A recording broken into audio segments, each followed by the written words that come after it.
사랑하는 성도 여러분, 한 주간도 주의 은혜 안에서 잘 지내셨으리라 믿습니다. 특별히 이제 가을에 쌀쌀한 기온이 아침 저녁으로 몸속으로 파고드는 느낌이 드는 때입니다. 여러분 건강 잃지 않도록 늘 건강에 유의하시기를 바랍니다. 오늘은 열왕기상 5번째 시간으로 솔로몬이 하나님 앞에 성전 봉헌 예식을 거행하면서 드린 기도들을 중심으로 함께 살펴보도록 하겠습니다. 지난주에 우리가 함께 공부한 것처럼 성전 건축을 위해서 이미 솔로몬 왕 이전에 다윗 왕이 많은 신경을 쓰고 정성을 들여서 준비했던 걸 솔로몬이 이제 그의 재임 기간 이제 4년차 되는 해에 시행을 하게 된 거죠. 그리고 성전이라고 하는 것은 사람이 손으로 짓는 것이죠.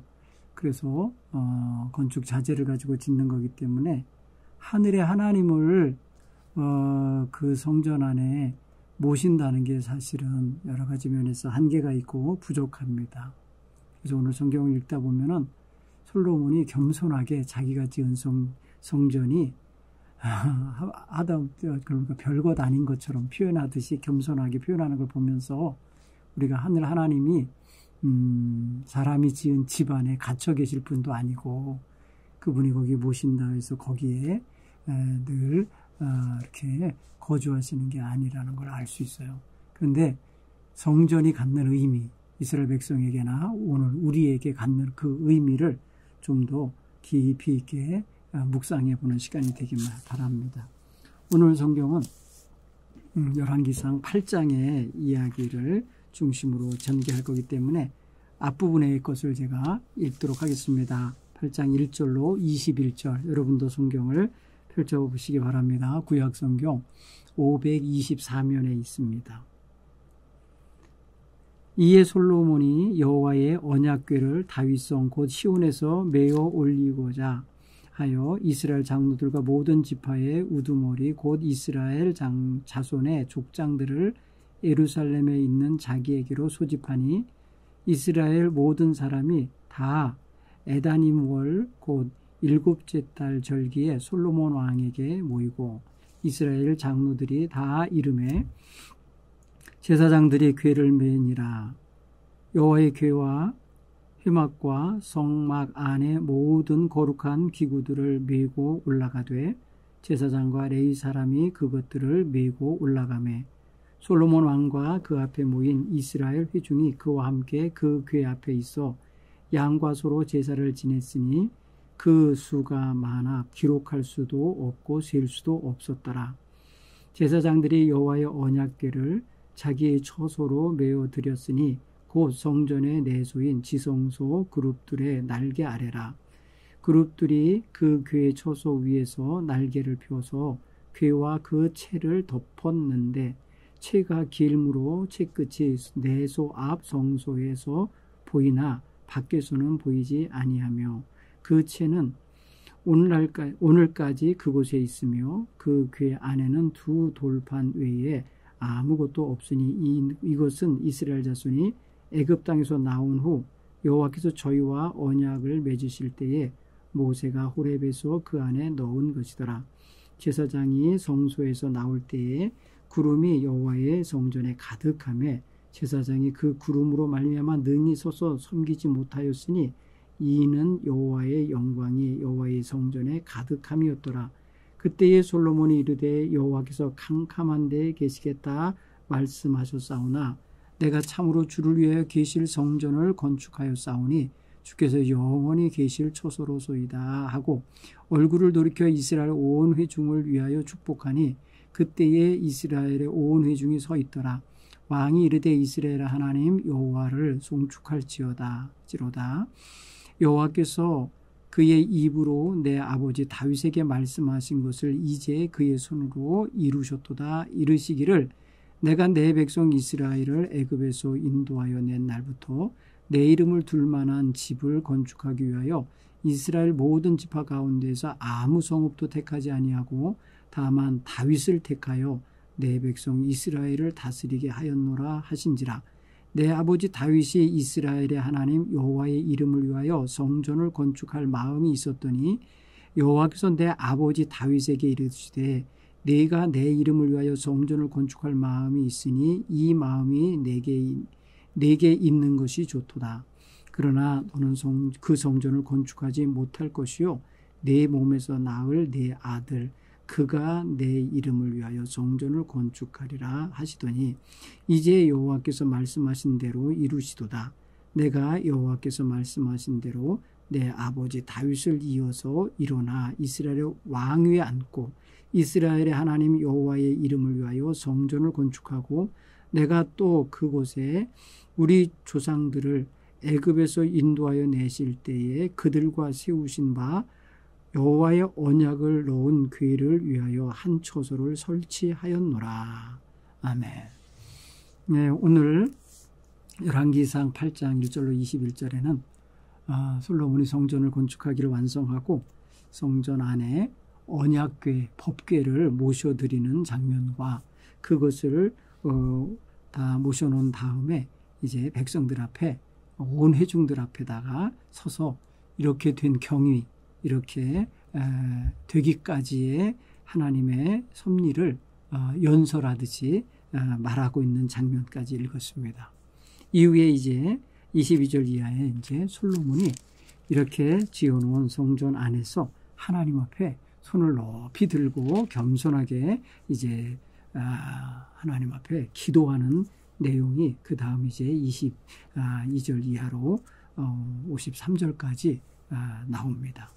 그리고 난 다음에 그 일에 동참해서 축하하고 하나님께 영광 돌리는 백성들을 위해서 축복하고 그들을 위해서 이제 잔치 음식을 나누어 먹도록 그렇게 하는 장면이 이제 나오게 됩니다. 특별히 성전 봉헌식을 통해서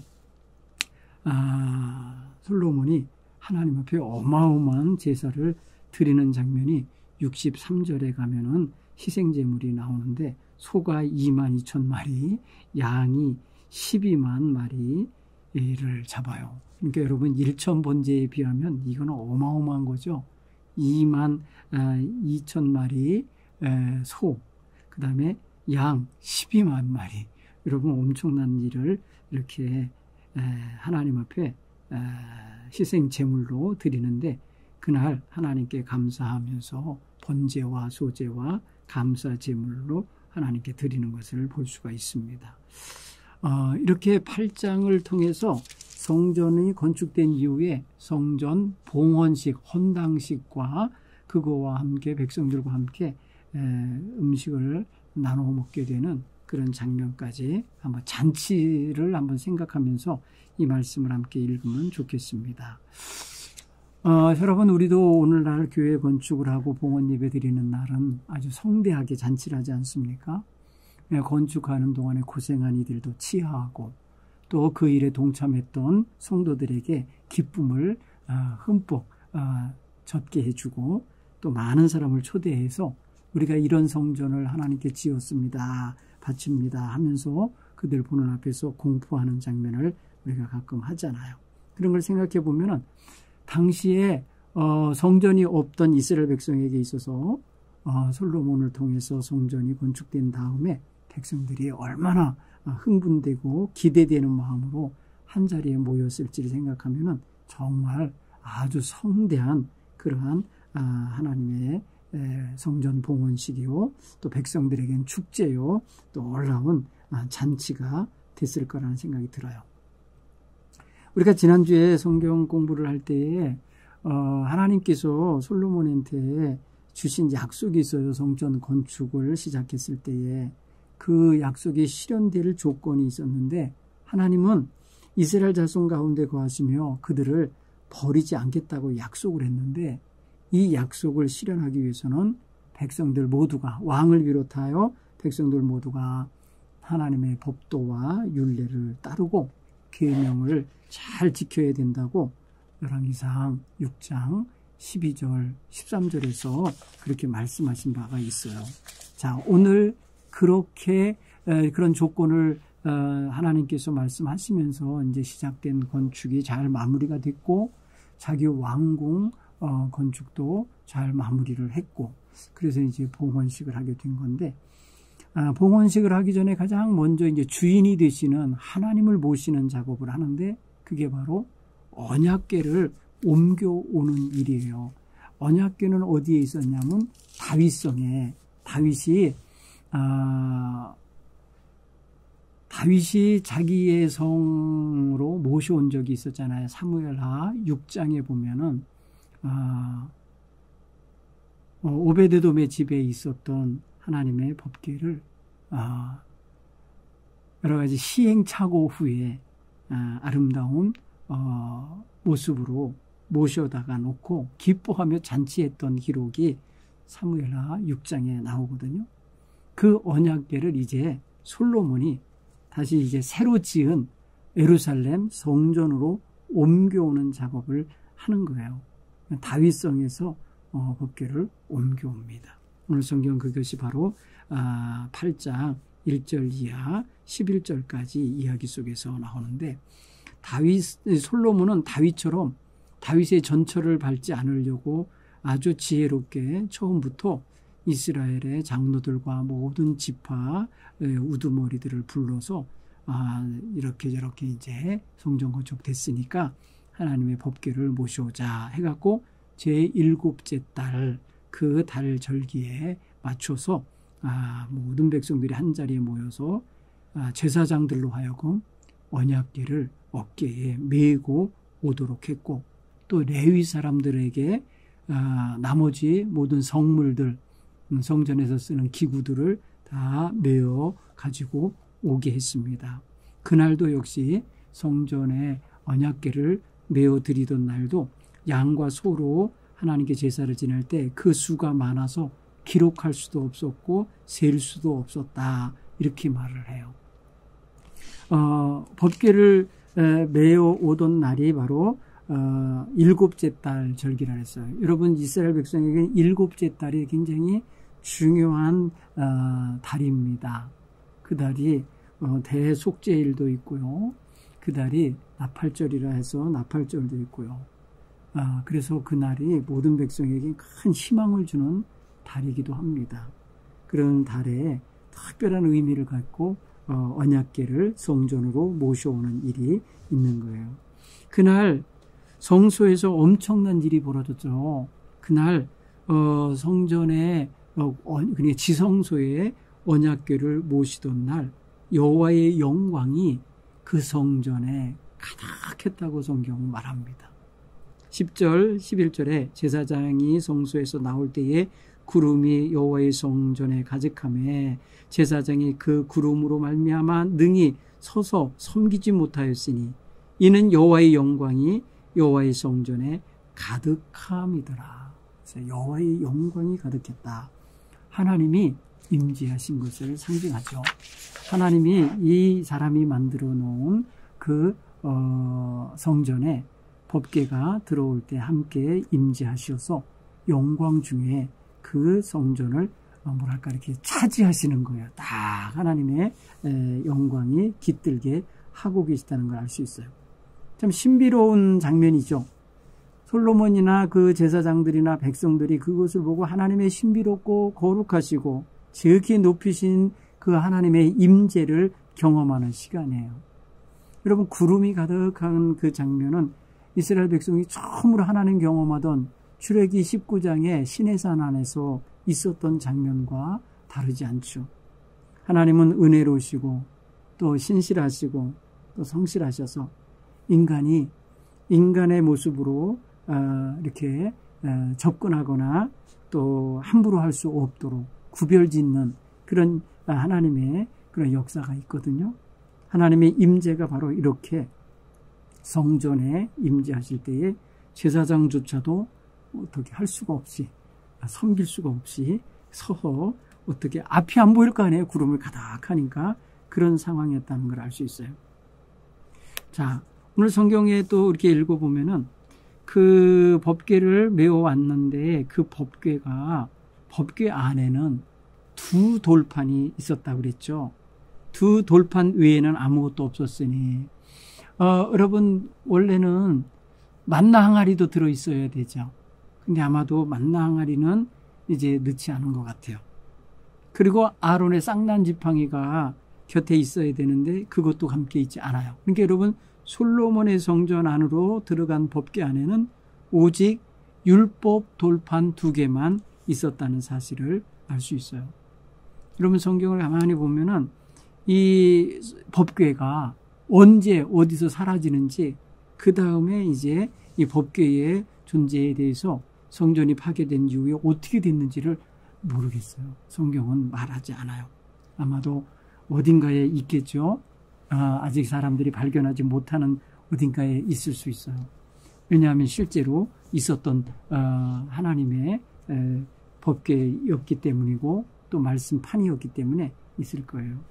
그래서 모세의 호렙산에서 받은 십계명 돌판 2개가 솔로몬 시대까지 있었다는 사실을 알 수가 있다는 거죠. 그렇죠? 그리고 아론의 지팡이나 만나를 담은 항아리는 법궤 안에 우리가 있지 않았을까 이렇게 추측을 할 수도 있지만은 여기서는 분명히 그거 외에는 없었다고 말하기 때문에 우리의 이런 추측이나 의심을 다 잠재우고 있다는 걸 알 수 있습니다. 그런 물건들이 사라진 이유는 모르겠죠. 아론의 쌍난 지팡이 또 만나 항아리를 너무 사람들이 신성화시키고 막 이랬던 시대가 없잖아 있었거든요. 그런 걸 생각해 보면은 뭔 일 때문인지 몰라도 이 솔로몬 시대 이전에 벌써 그게 사라지지 않았을까. 왜냐하면 그 전에 이미 하나님의 법궤가 사사시대에 이리저리 말입니다. 휘둘렸잖아요. 전쟁터에도 나갔다 오고 이방 사람들의 어떤 손에 들어갔다 온 적도 있잖아요. 블레셋에게 뺏겨서 말입니다.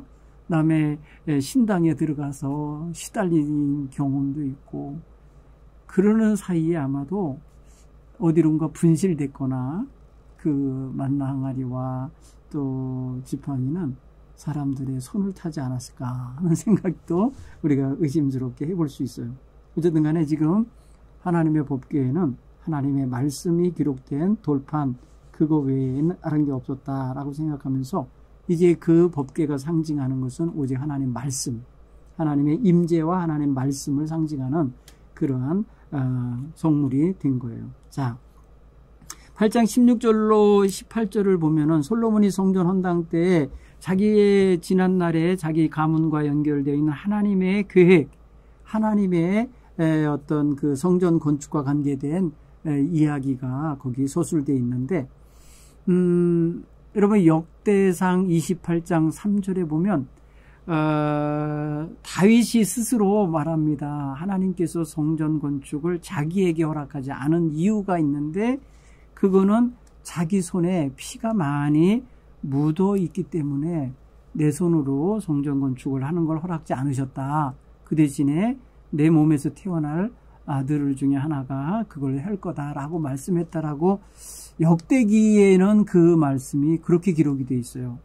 오늘 열왕기에서는 그런 어떤 피 묻은 손 이야기는 하지 않고 하나님께서 말씀하지 이제 네 손으로 할 게 아니라 너에게서 낳을 아들로 인해서 하겠다라고 말씀하셨다는데 하나님은 여기서 이 솔로몬의 이야기를 통해서 보면은 하나님은 다윗에게는 마음만 받으셔요. 마음만. 18절에 뭐라 그랬냐면은 여호와께서 내 아버지 다윗에게 이르시되 내가 내 이름을 위하여 성전을 건축할 마음이 있으니 이 마음이 내게 있는 게 좋도다.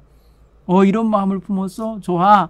하고 그 마음을 받으셨다는 거예요. 그러나 너는 그 성전을 건축하지 못할 것이요. 내 몸에서 낳을 내 아들 그가 내 이름을 위하여 성전을 건축하리라. 이렇게 말씀하셨다는 거예요. 아마도 이게 솔로몬이 지었으니까 이 상태에서는 보면 내 몸에서 낳을 아들 이렇게 보면 아직 안 낳은가 봐요. 그러니까 솔로몬이 태어나기도 전에 이미 다윗은 하나님의 성전을 짓고 싶은 지어드리고 싶은 마음을 가졌던 거죠. 근데 이것이 이제 솔로몬이 태어나고 솔로몬이 자라나고 솔로몬이 왕이 될 때까지 다윗은 실현할 수 없고 하나님의 뜻대로 다윗의 대를 잇는 임금에 의하여 성전이 지어지게 했는데 바로 그 왕위를 이은 자가 바로 솔로몬이고 솔로몬이 그래서 여호와 이름을 위하여 성전을 건축하게 됐노라고 백성들 앞에 그간의 경위를 설명하는 장면이 나와요. 그게 바로 17절로 그 이하의 말씀을 보면은 이제 잘 설명이 되어 있습니다. 사실은 성전 건축을 하고 싶은 마음이 아마 이스라엘 백성들에게는 언제부터 있었을지 모르지만은 구체적으로 등장하기 시작한 것은 다윗 때부터죠. 근데 다윗이 왕으로 서기 전까지 이스라엘 백성은 출애굽한 이후 거의 440여 년이 지나간 거잖아요. 그 사사시대가 있는 동안에 하나님의 법궤는 이리저리 제사장들에 의하여 성소, 실로 성소에 갔다가 뭐 어느 길갈 성소로 갔다가 어디 성소로 자꾸 움직이는 그런 이동하는 상황이었던 거잖아요. 그런 걸 보면 불안정한 때였어요. 그런데 이제 다윗이 더 이상 불안정하게 하지 아니하려고 다윗성이라고 하는 성으로 모셔왔고 그리고 거기서 자기 7위 연한 동안 함께 거하다가 솔로몬이 임금이 되어 예루살렘의 성전을 건축하고 그리로 옮겨온 거지요. 그렇게 됐습니다. 자, 그런가 하면 솔로몬이 하나님의 성전에 영원히 임하시기를 간구하면서 성전에서 무엇이 기념되기를 이렇게 강조하고 있느냐 하면 19절에 보면은 너는 그 성전을 건축하지 못할 것이 네 몸에서 낳을 네 아들이 그가 내 이름을 위하여 성전을 건축하리라. 그랬으니 그 이름, 그 여호와의 이름을 위한 성전을 건축하게 되는 거예요. 여호와의 몸을 위한 것, 여호와께서 거기 들어와 사시는 것의 의미보다는 여호와의 이름이 임재되어 있고 여호와의 이름이 거기 영원히 거하시는 그러니까 여호와의 이름으로 불려지는 성전을 지금 지었다라는 걸 알 수 있어요. 실제로 여러분, 이 솔로몬은 자기가 지은 성전이 하나님 앞에서 어떻게 자기가 지었다고 해서 그것이 뭐 대단하고 그것이 하늘을 보좌 삼고 계신 하나님, 이 땅을 하나님의 발등상으로나 사용하실 정도의 그런 것밖에 안 된다는 걸 알고 있는 이 솔로몬 입장에서는 자기가 지은 이 손바닥만한 성전이 하나님을 온전히 다 그 안에 모실 거라고는 생각도 못해요. 사실은. 왜냐하면 하나님은 더 크신 분이기 때문에, 위대하신 분이기 때문에 그렇죠. 그런 걸 생각해 보면 오늘 성경에서 솔로몬이 백성들 앞에서 성전 건축의 경위, 그 역사를 설명하면서 하나님이 내 아버지 다윗에게서 나온 그 성전 건축할 마음, 그거 좋게 여기시고 받으셨고 그것을 그 다음 왕이 된 솔로몬 자신을 통해서 하나님이 그 손으로 친히 이루셨다라고 그렇게 표현을 하는 거예요. 그래서 이 성전 이루는 것을 하나님께서 친히 하셨다라는 걸 말해요. 자, 그거는 15절에 보면 이렇게 되죠. 왕이 이르되 여호와 이스라엘의 하나님 여호와를 송축할지어로다. 여호와께서 그의 입으로 내 아버지 다윗에게 말씀하신 것을 이제 그의 손으로 이루셨도다. 여러분, 성전 건축에 수많은 일꾼들이 동원되었고 임금과 그 건축 감독자들이 있었죠. 그들 손에서 된 게 아니고 오늘 솔로몬은 이게 다 여호와의 손으로 이루셨다라고 표현해요. 그런 면에서 보면 성전을 주관하신 분은, 성전 건축을 주관하신 분은 여호와 하나님이라고 이렇게 돌리고 있다는 것을 우리가 얼른 보면 좋겠어요. 그리고 여러분 좀 더 들어가서 읽어보면 솔로몬이 성전을 건축하고 어떤 기도를 하나님 앞에 처음 기도로 드렸는가를 한번 보십시오. 이 성전의 의미를 아주 부각시켜주는 그런 기도들이라는 걸 알 수 있어요. 24절에 보면은 주께서 주의 종 내 아버지 다윗에게 하신 말씀을 지키사 주의 입으로 말씀하신 것을 손으로 이루심이 오늘과 같습니다 하나님의 손으로 이루셨다 했잖아요. 그 손으로 이루심이 오늘과 같은 이 모습입니다. 이런 거죠. 그리고 이제 하나님 앞에 기도하기 시작해요. 이스라엘 하나님 여호와여 주께서 주의 종 내 아버지 다윗에게 말씀하시기를 내 자손이 자기 길을 삼가서 내가 내 앞에서 행한 것 같이 내 앞에서 행하기만 하면 내게서 나서 이스라엘 왕위를 이을 사람이 내 앞에서 끊어지지 아니하리라 말씀하셨사오니 이제 다윗을 위하여 하신 그 말씀을 지키시옵소서. 첫 번째 기도가 뭐예요? 하나님이 내 아버지 다윗에게 약속하신 말씀 그거 이제 이루어지게 해주십시오 해갖고 뭐냐면 자기 왕가 있죠. 다윗을 이어서 솔로몬을 이어서 누구 이렇게 계속 이어질 왕가가 형성될 수 있도록 하나님이 약속하신 그 말씀 지키시옵소서. 성전 건축해놓고 제일 먼저 한 기도가 자기 집안, 자기 가문을 위한 기도를 했다는 거예요. 물론 그거는 이스라엘 전체의 안정과 평화와 또 이런 것과도 연결되긴 하지만 오늘 기도 내용을 보면 그와 같아요. 그렇죠? 그런 면에서 하나님 지키십시오. 그리고 또 뭐래? 이스라엘 하나님 여호와여 원하건대 주는 주의 종 내 아버지 다윗에게 하신 말씀을 확실하게 하옵소서. 여러분 이 확실하게 하옵소서 하는 말씀의 근거는 사무엘하 7장에 하나님이 나단 선지자를 통하여 다윗에게 약속하신 복이에요. 그래서 여러분 사무엘하 7장을 여기서 같이 가서 읽어보셔야 돼. 그래서 요 하나님이 뭐라고 다윗에게 약속을 하셨는지 그 약속, 나라를 든든하게 할 거라고 하셨어요. 사울 때처럼 나라를 너희 손에서 뺏지 않겠다고 그랬어요. 그 다음에 사사시대처럼 이리저리 헤매고 돌아다니고 방황하지 않게 이동하지 않게 하겠다고 한 곳에 정착하게 하겠다고 하셨어요. 그 다음에 그 집안을 하나님께서 복을 내리셔서 대대로 왕위를 이어지게 하겠다고 그랬어요. 이런 내용들이 쭉 있는 거예요. 그거 확실하게 하시옵소서. 하나님 이제 뭐예요? 말씀대로 지켜주십시오. 이걸 기도한 거예요. 자기들도 말씀대로 했으니 하나님 말씀 약속하신 거 지켜주세요. 이렇게 여러분 기도할 때 있잖아요. 하나님의 말씀을 붙잡고 기도하는 게 그래서 지혜로운 거예요. 왜? 하나님이 이미 약속하신 말씀 있잖아요. 그 약속하신 말씀을 내가 믿사오니 그 말씀대로 이루시옵소서 라고 말하는 건 너무너무 중요한 거예요.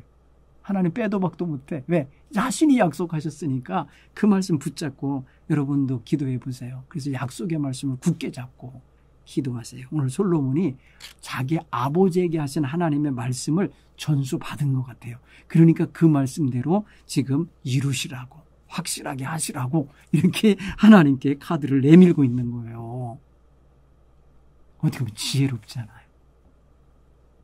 하나님 꼼짝 못 하실 거야 아마.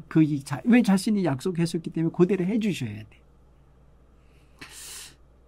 자, 그 다음에 27절 이하에 어떤 기도를 하나 보세요. 하나님이 참으로 땅에 거주하시리까 하늘과 하늘들도 하늘이라도 주를 용납하지 못하겠거든 하물며 내가 건축한 이 성전이오리까. 무슨 소리예요? 자기가 성전 건축한 거 조그맣거든요. 하늘의 하늘도 하나님을 어떻게 감당 못할 정도로 그런 것인데 하나님을 내가 어떻게 이 성전 조그만 곳에 들어와 계시라고 충분하다고 할 수 있겠습니까? 그런 거죠. 그러나 내 하나님 여호와여 주의 종의 기도와 간구를 돌아보시오며 이 종이 오늘 주 앞에 부르짖음과 비는 기도를 들으시옵소서. 하면서 이제 기도를 쫙 나열하는데 주께서 전에 말씀하시기를 내 이름이 거기 있으리라 하신 곳 이 성전을 향하여 주의 눈이 주야로 보시오며 주의 종이 이곳을 향하여 비는 기도를 들으시옵소서. 여기 보십시오. 솔로몬이 하나님께 드리는 기도를 보면은 하나님이 하늘의 하늘도 감당 못할 그런 분이신데 하나님이 자기 이름을 위하여 택하신 이곳에 여기 성전 지었사오니 하나님 이곳을 향하여 보십시오. 주의 눈이 주야로 보십시오. 보라는 거예요. 하나님의 눈이 이곳을 향하여 있기를 원하고 또 들으시옵소서. 여기서 향하여 드리는 비는 기도를 들으시옵소서. 눈과 귀를 여기 두시옵소서야. 이리로 향해 주십시오. 멋진 기도예요. 자기가 지은 건물은 비록 작고 보잘것없고 형편없지만 하나님 모시기에는 부족하지만 하나님 눈과 귀를 여기에 향해 주십시오. 그래서 보시옵고 들으시옵소서. 여러분 우리 기도가 이런 거여야 돼. 하나님 나를 보시옵소서. 나의 소리를 들으시옵소서. 우리 기도가 이렇게 하나님을 향하여 가야 됩니다. 또 30절에 보면 이렇게 주의 종과 주의 백성이 이스라엘이 이곳을 향하여 기도할 때 이거 보세요. 어디에 있든지 세상 어디에 있든지 주의 전을 향하여 그쪽 방향을 보고 기도할 때 하나님 들으시옵소서. 어떻게 들으시냐면요. 주님 계신 그곳에서 주님이 계신 곳이 어디예요? 주께서 계신 곳 하늘에서 들으시고 사하여 주옵소서. 여러분 여기서 솔로몬이 계속해서 하나님의 위치를 어디냐 하늘에 둬요. 그런데 하나님의 눈과 귀는 이 성전에 있어서 이 성전에 들어와서 기도하느니 성전을 향하여서 기도하느니 그 기도를 들으시고 보아달라고 기도해요. 이게 여러분 종합적으로 드린 이 성전과 관련된 기도의 하나의 이제 뭐랄까요 간구한 틀이에요. 보면은 하나님 이곳에 와서 기도하고 있는 저의 기도 들으시고 저희 아버지에게 하신 약속 이거 지켜주시고 확실하게 해주십시오. 그리고 하나님 이 성전에 하나님 눈과 귀를 여기에 두셔서 보시고 들으시옵소서. 그리고 주의 종과 백성이 이스라엘 백성이 이곳을 향하여 기도할 때에 들으시고 하나님 보시옵소서. 어디서? 하나님 계신 곳 하늘에서. 여러분 보세요. 그러면 성전은 뭔가 보세요. 하늘과 땅이 이어지는 자리예요. 그래서 여러분 성전에 대한 의미를 그렇게 가지셔야 돼. 하나님께서 이 땅의 백성들의 소리를 들으시고 땅의 백성들의 기도를 들으시고 땅의 백성들의 삶의 모습을 보시고 땅의 백성들의 부르짖음에 귀 기울이시는 곳이 바로 성전이다. 그래서 이 성전을 향하여 드리는 기도는 다 하나님이 들으신다. 여러분 여기서 잠깐 여러분 다니엘이 저 파사 제국의 포로로 잡혀간 백성의 후손으로서 거기서 살면서 하루에 3번씩 어디를 향하여 기도합니까? 예루살렘을 향하여 난 창문 앞에서 무릎을 꿇고 기도하잖아요. 이 사상과 연결이 돼요. 그렇죠? 어디에 있든지 주의 전을 향하여 기도하면 하나님 들으신다는 거예요. 여러분 굉장히 중요한 사상이 여기 담겨 있어요. 여러분 집에서 여러분들이 직장에서 여행 중에 객지에 가서 여러분이 살면서 하나님 앞에 기도할 때에 하나님을 향하여 기도하는 자세를 가지시기 바라요. 그 하나님을 향하여 기도하는 자세의 구체적인 행동이 주의 전을 향하여 주의 전에 나아가서 기도하는 그런 모습일 거예요. 그래서 여기는 31절 이하부터 이제 여러 가지 케이스의 기도가 있어요. 어떤 사람이 이웃에게 범죄했을 때에 맹세시킴을 받고 그가 와서 이 성전에 있는 주의 제단 앞에서 맹세하거든 하늘에서 들으시고 주의 종들을 심판하사 악한 자의 죄를 정하시고 그 행위대로 그 머리에 돌리시고 의로운 자는 의롭게 하사 그의 의로운 바대로 갚으시옵소서. 하나님의 법정처럼 연결해 주고 있어요. 그리고 또 주의 백성 가운데 이스라엘이 주께 범죄하였을 때 그러니까 뭐냐면 이스라엘 백성의 죄로 인하여 범죄함으로 인하여 적국에게 전쟁이 나서 패했을 때에 이들이 다 주께 돌아와서 주의 이름을 인정하고 이 성전에서 주께 기도할 때 주여 들으시옵소서. 그거 뭐예요? 민족적으로 다 죄를 회개하고 여기 와서 회개 기도할 때 하나님 하늘에서 들으시고 이 백성의 죄를 사하시고 이 땅을 치료해 주십시오. 이 땅으로 돌아오게 해 주십시오. 이런 기도를 해요. 여러분 이 배경 속에 보면은 포로로 끌려간 백성들이 하나님 앞에 회개하면서 기도할 때 이러한 조상의 땅으로 돌아오게 하시는 역사를 그들은 이미 솔로몬 때에 기도하고 있었던 거예요. 여러분 그러면 그 예언적인 기도죠. 이 다음에 그 백성들 이제 솔로몬 이후 약 한 400년 지난 다음에 이런 일이 벌어지거든요. 그들이 이 땅에서 쫓겨나서 남의 나라에 가거든요. 죄를 짐으로써 끌려가게 되잖아요. 자, 그 다음에 하늘이 닫히고 비가 그치고 땅에 소출이 없을 때, 그 뭐예요? 가뭄과 한재에 시달리게 됐을 때에 이곳을 향하여 기도하면 하나님 저들의 기도를 받으십시오. 그래서 저들로 하여금 죄에서 떠나거든 하늘에서 들으시고 저들에게 하나님 땅에 비를 내려 주십시오. 가물 때에 기도하는 것.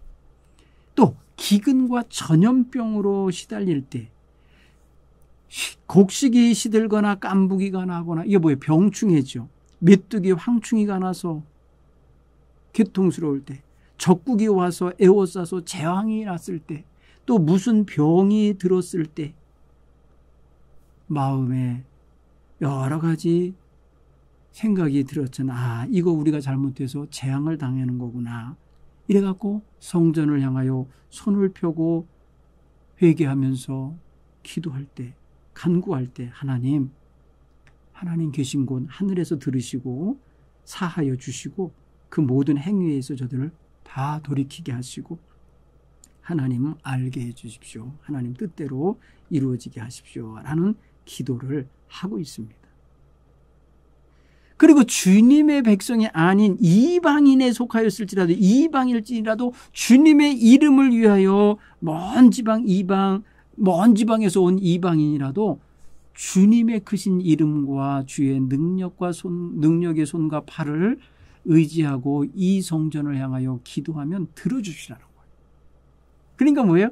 이방인도 주께 부르짖으면 이 성전을 향하여 부르짖으면 하늘에서 들으시고 응답해 주십시오. 그래서 여러분 성전에는 이방인의 뜰이 있는 거예요.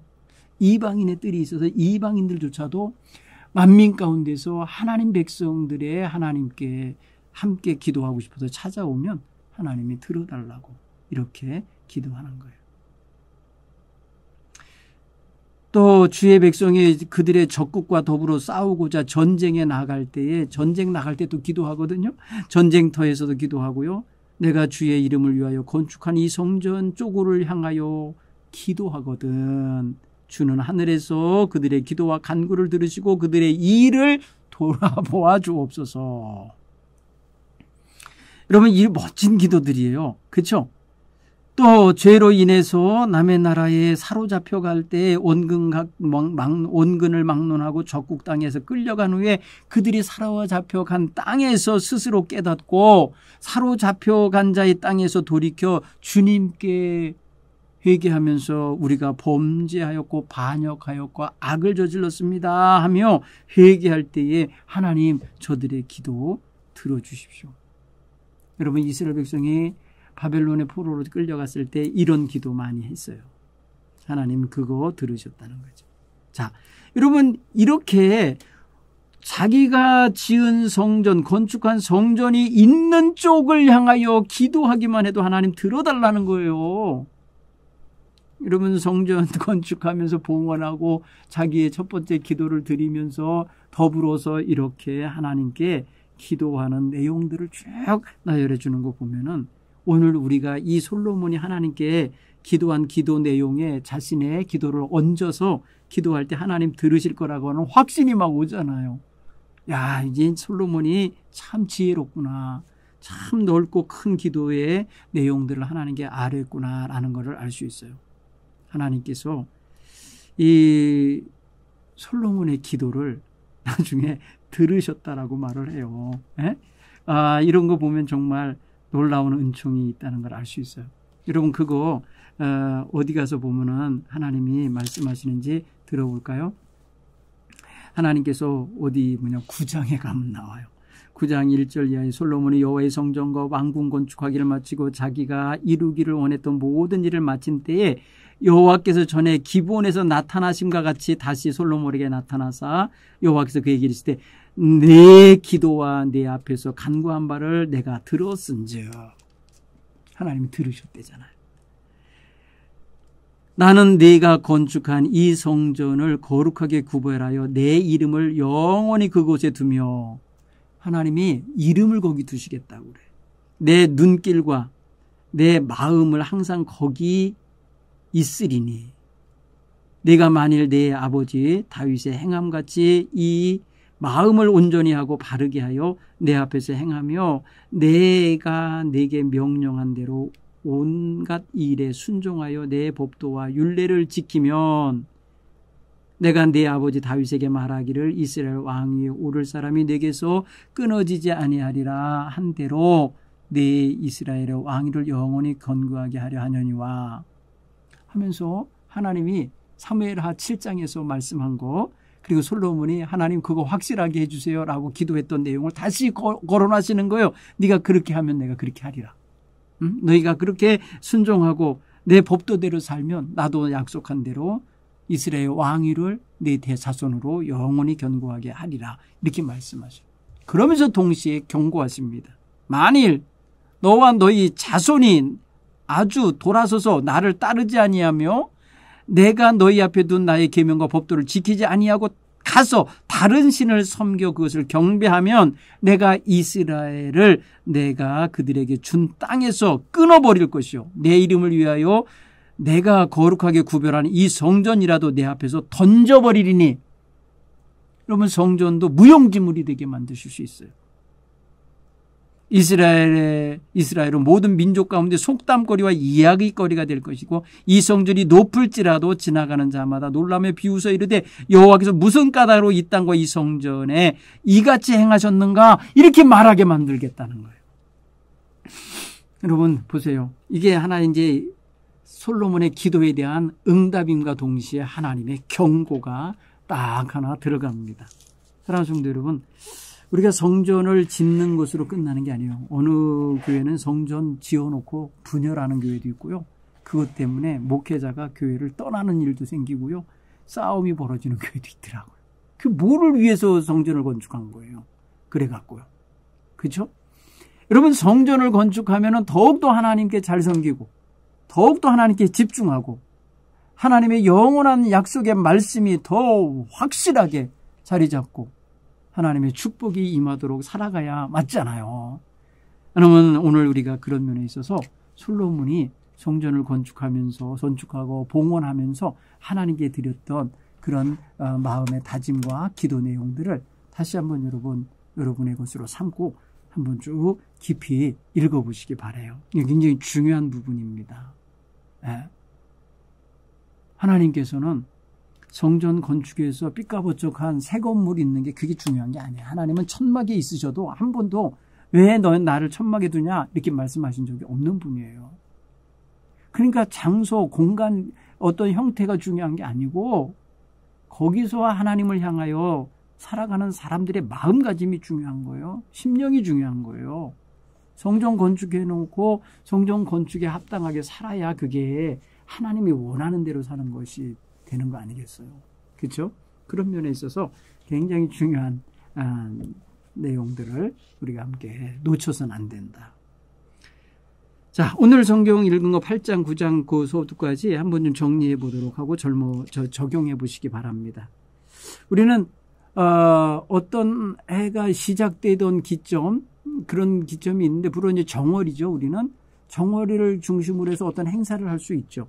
이스라엘 백성 같은 경우는 주로 어떤 때 했냐? 7월에 했다는 거예요. 7째 달. 그게 바로 에다님 월이라는 거예요. 그게 7월 달인데 제 7째 달이라 표현했어요. 법궤를 옮겨서 이스라엘 역사에서 새로운 출발점을 의미하는 새로운 획을 긋는 역사를 만들어낸 거예요. 여러분 성전 건축은 7년 동안 진행됐기 때문에 7년 동안은 이 7월이 계속 지나갔을 거 아닙니까? 그런데 그때에 아직 완성되지 않았지만 같은 중요한 7월이어도 행사하지 못한 거예요. 그런데 다 짓고 난 다음에 이제 새롭게 역사를 시작하는 시점에서 바로 출발점을 알리는 그런 행사처럼 법궤를 옮겨와서 하나님 앞에서 새로운 출발을 알리는 어떤 터닝 포인트 같은 작업, 어떤 그 모든 성전 건축을 다 해놓고 마무리하는데 가장 중요한 지점, 딱 성전에 하나님의 임재가 일어나도록 하는 법궤 이동식, 법궤를 모셔오는 일을 한 거예요. 그래서 이 헌당식은 그런 면에서 굉장히 중요한 거죠. 우리에게 있어서 어떠한 새로운 출발을 알리는 또 출발을 결단하는 그런 어떤 행위로서 우리가 연초에 송구영신 예배 드리면서 결단하면서 출발하잖아요. 그럴 때 여러분 마치 이스라엘 백성이 성전에 언약궤를 모시는 것처럼 하나님의 말씀을 모시고 하나님과의 관계를 새롭게 정립하는 신앙 자세를 가슴에 갖고 출발하는 이런 결단들이 앞으로도 있으셨으면 좋겠어요. 새해를 출발하면서 하나님을 모시고 출발하는 거잖아요. 하나님 말씀대로 살겠다는 결단을 앞에 두고 가는 거잖아요. 이스라엘 백성이 성전을 건축하고 성전 안에 언약궤를 모셔오는 것은 하나님이거든요. 그 언약궤 자체가 하나님을 상징하고 하나님의 임재소예요. 임재소. 그죠? 그 위에 그룹들이 이렇게 날개를 펴고 있는 그 법궤의 그 자리가 하나님의 임재하는 자리거든요. 그러니까 하나님의 임재를 앞에 모시고 출발하는 그러한 이제 성전 시대가 된 거예요. 자, 두 번째 여러분, 그리스도인들 가운데는 하나님 말씀에 집중하지 않고 기적과 이사를 쫓아다니는 신비로운 힘을 의지하려고 하는 성도들이 가끔 있어요. 예언을 받으러 돌아다닌다고도 하고 그냥 아무 데나 가서 머리띠 밀고 안수해달라고 다니는 이런 좀 초점 없는 성도들이 있는데 여러분 하나님 말씀에 집중하셔야 돼요. 하나님이 이미 그리스도 안에서 우리를 축복하시고 이미 복된 백성으로 삼으신 거니까 여러분 그 선에서 벗어나지 않도록 살아가는 게 중요하고요. 하나님의 말씀은 곧 나에게 하신 말씀이라고 그렇게 받아들이면서 믿고 살아가는 게 중요한 거예요. 다른 사람을 의지해서 기적과 이적을 바라는 거 그 능사가 아니에요. 이스라엘 백성들 그동안에 여러분 만나 항아리가 뭐예요? 이적과 기사의 상징물이에요. 그죠? 아론의 쌍난 지팡이가 뭐예요? 바로 하나님의 기적을 나타내주는 하나의 상징물들이에요. 다 하룻밤 사이에 말입니다. 살구꽃이 피어나서 누구의 지팡이냐? 그 지팡이 주인이 하나님의 세우신 종이다라고 하는 거죠. 제사장 가문에 대한 확실한 어떤 그런 하나님의 승인을 드러내는 것이었잖아요. 그리고 만나 항아리라는 게 뭐예요? 하늘에서 계속해서 광야 시절을 먹고 살게 해주셨던 양식이에요. 그러니까 어떻게 보면은 그들은 그 만나 항아리와 또 아론의 쌍난 지팡이 같은 것들이 늘 있었으면 좋겠죠. 상징물로. 그런데 딱 사라지고 없어지고요. 없애버렸는지도 몰라요. 없어지고 여호와의 법궤 안에는 오직 십계명 돌판만이 있었다. 굉장히 상징적이죠. 좋죠. 간단하죠. 우리 여러분 우리가 이적과 기사 다 좋아요. 근데 더 중요한 거는 예수님의 말씀이에요. 예수님이 기적과 이사를 얼마나 많이 행하셨어요. 그거 행하시는 게 주된 목적이 아니라 그것들을 행하시면서 하신 말씀들이 참 중요한 거예요. 우리는 하나님 주님의 말씀을 외면하고 이적과 기사 그 현상만을 바라보며 쫓아다니는 신앙인이 되면 안 된다. 예수님께서 그 모든 일을 행하시는 건 자유케 하심이요 해방시키시며 죄에서 병에서 구원하심인데 그 근본적인 건 뭐야? 하나님이 주시는 참된 샬롬, 참 평화가 그에게 임하기를 원하셔서 하는 거예요. 그런 걸 생각해 보면 우리는 성경을 읽으면서 주님의 그 근본적인 행동의 이면에 있는 말씀 그리고 그 뜻, 왜 그걸 하시는지에 대한 분명한 걸 알고 가야 돼요. 그래야 이리저리 휩쓸리지 아니하고 살 수 있습니다. 또 한 가지 여러분 적용해 보면 교회에서 기도할 때 기도 응답을 더 잘 받는다며 하나님의 임재를 제안하는 사람들이 있는데 뭐랄까요? 그 자기 자신이 기도하는 자리는 꼭 뭐 요 자리여야 돼. 그래서 예배당에 몇 번째 좌석 아니면 기도실에 몇 번째 기도방 몇 번째 방석 이런 거 정하는 사람도 있어요. 안 돼요. 그런 거 필요 없어요. 하나님께서는 아까 보셨죠? 솔로몬의 기도가 하나님 계신 곳 하늘에서 들으시고 그가 기도하는 현장이 외국이든지 이방 지역이 됐든지 감옥이 됐든지 죄를 짓고 나서 회개하는 자리가 어디가 됐든지 하나님을 향하여 기도하는 자의 기도를 들으시고 보시는 분이시기 때문에 하늘에 계신 하나님께서 보시는 거예요. 그런 면에서 생각할 때 우리는 하나님의 말씀 앞에서 분명히 좀 알아야 돼요. 어떤 사람은 어느 기도원에 가야 기도가 잘 된대. 어느 기도굴에 가야 된대. 이런 시기로 신앙생활을 해왔던가에 바로 우리들의 잘못된 신앙관이에요. 여러분, 무당들이 말입니다. 어느 산에 가야 신내림이 잘 된다고 하면서 찾아가는 기도 굴들이 있다고 그래요. 예, 자태백산 어디를 가고 막 그러는 거예요. 여러분, 우리는 그런 신앙인들이 아니에요. 우리는 하나님을 조종하고 하나님을 무슨 뭐 이리 갔다 저리 갔다 내 마음대로 움직이게 하는 그런 우상 숭배자들 같은 신앙관을 가지면 안 돼요. 하나님이 통치자시고 우리는 피조물이고 그 앞에 종된 자의 입장이에요. 어디에 있든지 하나님을 향하는 참된 믿음의 자세를 가지고 기도하는 것이 참 중요하다는 거예요. 솔로몬이 하나님 앞에 그렇게 그런 자세로 기도하는 내용들 보세요. 모두가 다 성전에 나와서 기도하는 게 아니잖아요. 성전을 향하여 기도하여도, 성전에 나와서 기도하여도 하나님은 들으시는 곳은 어디야? 하늘에 계신 하나님의 보좌에서 들으시는 거예요. 하나님의 눈과 귀와 마음을 그 성전 안에 두시겠다고 하셨기 때문에 그걸 향하여 기도할 때 하나님 들으시고 보시고 아신다는 거죠. 결국은 뭐냐면 하나님께서 거룩하게 구별한 어떤 공간을 특별하게 여기가 좋은 곳이야 라고 제안해도 좋지만 오늘날 예수 그리스도 안에서 해방된 우리는 언제 어디서나 세상 어디서나 하나님을 찬양할 수 있고 하나님을 예배할 수 있고 하나님께 기도할 수 있어요.